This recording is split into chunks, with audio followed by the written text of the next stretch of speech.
Hi everybody, this is Ron, Gadget Man, and I'm just standing here in front of Mid-State Auto Service in Mesa, and looking around me at all these cars driving by, and there's one right there, and that one, and that one, and that one.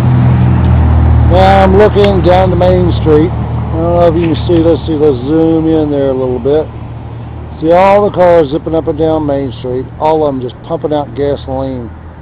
It absolutely breaks my heart to realize how little efficiency there are in today's automobiles.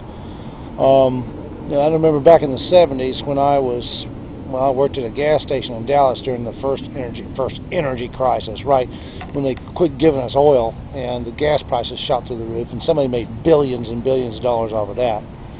Yeah, the EPA mandated that we have 50 mile to a gallon cars by the year 2000.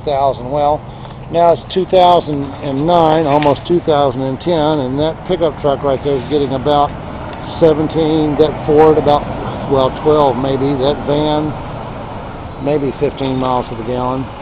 Most of these cars here are comfortably below 20 miles to a gallon. And it's a shame.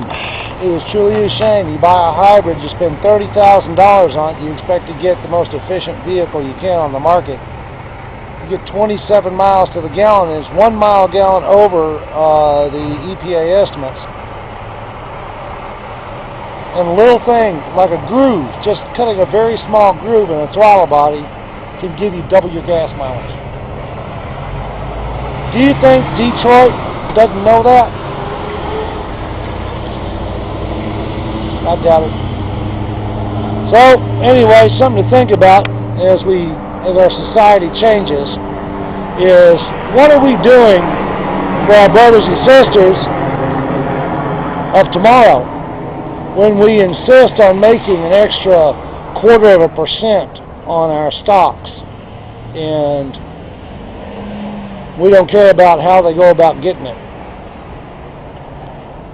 Well, I care. You should too.